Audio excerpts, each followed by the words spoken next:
নমস্কার বন্ধুরা, আমি রতন। পল্লীভূমি নার্সারি ইউটিউব চ্যানেলের পক্ষ থেকে সকলকে আন্তরিক অভিনন্দন। তো আমি যে বিষয়ে আজকে ভিডিও নিয়ে এসেছি সেটা আপনারা দেখতে পাচ্ছেন যে আমি দাঁড়িয়ে আছি যে একটা আম গাছের পাশেই আর কি। আমার সামনে আম গাছ দেখতে পেরেছেন, কিছু আম ফলে আছে এবং যখন আমের মুকুল এসেছিলো তখন কিছু আমের ভিডিও দিয়েছিলাম। এবার আম গাছে আম হয়েছে, তো সেই সময়টাতে যদি ভিডিওটা না দিই সে অসম্পূর্ণ রয়ে যায় না। তো এই যে আমটা আপনারা দেখছেন, এটা আমি আলফানসো বলে নিয়ে এসেছিলাম। তো এই গাছটা লাগানোর 3 বছর হয়েছে এবং গাছের গ্রোথ খুবই ভালো। এই আমটা আলফানসো বলে দিয়েছিল, অনেকেই হয়তো দেখলে বুঝতে পাবেন যে এটা হয়তো হিমসাগর আছে, কিন্তু এটা হিমসাগর নয়। এবং যদি আপনাদের কারো ভালো অভিজ্ঞতা থাকে তো গাছের পাতাগুলো দেখে আপনারা অবশ্যই বুঝতে পারবেন এবং আমটা দেখেও বুঝতে পারবেন। যদি এটা আলফানসো আম হয়ে থাকে আপনারা অবশ্যই কমেন্টে জানাবেন, এবং যদি নাও হয়ে থাকে, এটা আলফানসো জাত যদি নাও হয়ে থাকে তবু আমাকে কমেন্টে আপনারা জানাবেন, তবে আমি শিওর হয়ে যাব যে এটা আলফানসো না অন্য কিছু, যেহেতু আমি আলফানসো বলে নিয়ে এসেছিলাম। তো ভিডিওটা আমি যেটা বলতে চাচ্ছি যে এখানে আলফানসো ফলেছে এই গাছটাতে, এবার প্রথম ফলন এসছে। মোটামুটি এই গাছতে আমি 10 থেকে 12টা ফল রেখেছি, ঠিক আছে। এবং এখানে আপনারা 3টে দেখেছেন, এখানে আছে 4টে। কালকে এখান থেকে একটা আম পেরেছি, এখান থেকে একটা আম পেরেছি কালকে। এদিকে আরও আছে, ঠিক আছে। এই 8টা, এই 9টা, এই পেছনে এইদিকে একটা আছে, এই 10টা। মোটামুটি 10-12টা আম আমি রেখেছি এই পরীক্ষিতভাবে এই আলফানসো আমের টেস্ট এবং স্বাদ গ্রহণ করার জন্য। তো যদি আপনাদের এই ভিডিওটা ভালো লাগে, এই ছোট গাছেই যে এসব ফলন এসছে, তো অবশ্যই আমার চ্যানেলটাকে সাবস্ক্রাইব করবেন। এবং যারা নতুন দেখছেন তাদের উদ্দেশ্যে বলছি, আমার এই চ্যানেলে বিভিন্ন রকমের আমি ভিডিও দিয়ে থাকি। আর এবার আরেকটা গাছ দেখাবো, সেটা হচ্ছে যেহেতু জামাই ষষ্ঠী চলে গেল, তো জামাই ষষ্ঠীতে ল্যাংড়া আম সবাই পছন্দ করে। ল্যাংড়া আমের বিশেষ করে জামাই ষষ্ঠীতে ল্যাংড়া আমটা নামে। তো আমি আমার বাড়িতে ল্যাংড়া আম গাছ চাষ করেছি এবং ল্যাংড়া আম হয়েছে গাছে, সেই গাছটাও আপনাদেরকে দেখাবো এখন। তবে আপনারা দেখুন, আমি গাছটা দেখাচ্ছি যে কত ছোট গাছেই ফলন এসছে। এই যে দেখুন, এই ল্যাংড়া আম এখানে 2টো ফলে আছে।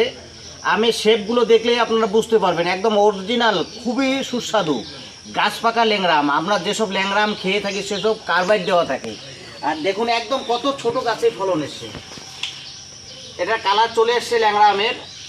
এই যে একটা আছে, এই এখানে আছে, এবার গাছের উপরে আছে, এইদিকে আছে, এই আপনাদেরকে দেখাচ্ছি, এই যে একটা আছে। তো এরকম যেহেতু বৃষ্টিপাত হলে দিন, এরকম প্রচুর এই গাছটাতে আম হয়েছে, নানা করে 20-25টা আম হয়েছে। তো এই যে ল্যাংড়া আমের স্বাদ, যেহেতু কার্বাইড ছাড়া, নতুন, মানে একদম, মানে কি বলবো, সঠিক জাত, ঠিক আছে, এবং কার্বাইড মানে ছাড়া বিশুদ্ধ আম, ঠিক আছে। তো এই যে আমগুলো খেতে যদি নিজের বাড়িতে 1-2টো গাছ থাকে কতই না ভালো লাগবে খেতে। হ্যাঁ, তো সকলকে বলছি আপনারা এরকম জেনুইন জাতের আম গাছ প্রতিটা বাড়িতে 1-2টো করে লাগান, সকলের জন্যই বলছি। তো আপনারা ভিডিওটা যারা দেখছেন অবশ্যই 1-2টো করে, এই যেহেতু আজকে হচ্ছে 16 তারিখ, তো 16ই জুনই অবশ্যই গাছগুলো লাগাবেন। প্রতিটা কৃষককেই এবং প্রতিটা বাড়ির লোককেই বলছি, এবং আমার প্রতিটা দর্শককেই বলছি, আপনারা সকলেই একটি করে অন্তত গাছ লাগান।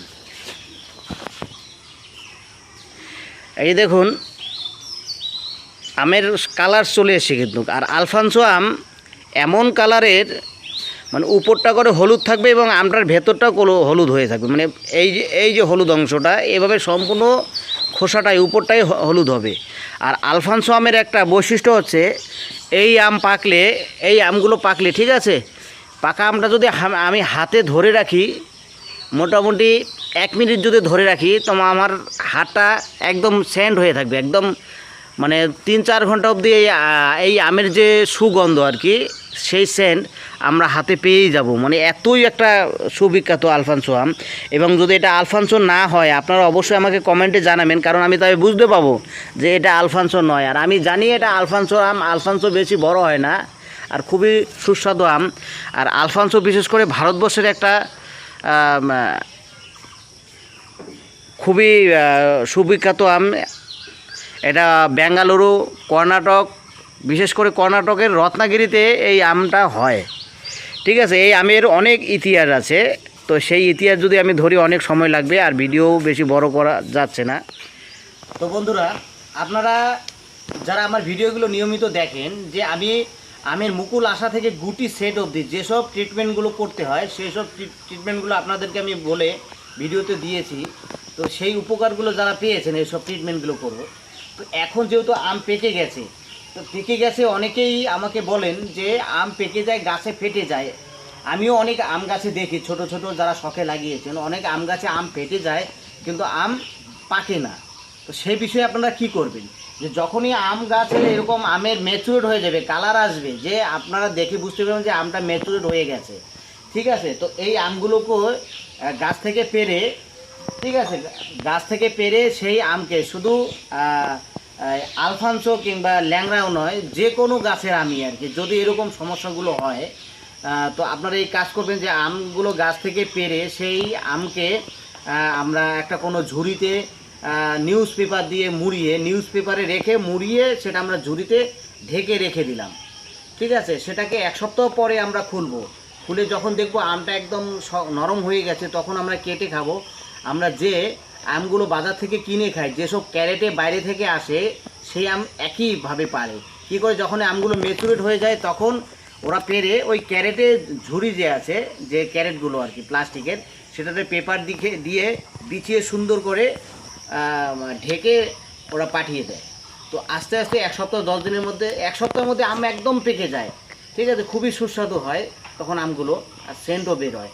তো ঠিক এই আমগুলোকে যদি এই প্রসেসিং করা যায়, একই একদম বাজারের যে আম আছে সেরকমই স্বাদ পাবেন এবং সেরকমই সেন্ট পাবেন। তো যাই হোক, যারা ভিডিওটা দেখছেন, যদি ভালো লাগে আপনাদের, অবশ্যই চ্যানেলটা সাবস্ক্রাইব করবেন।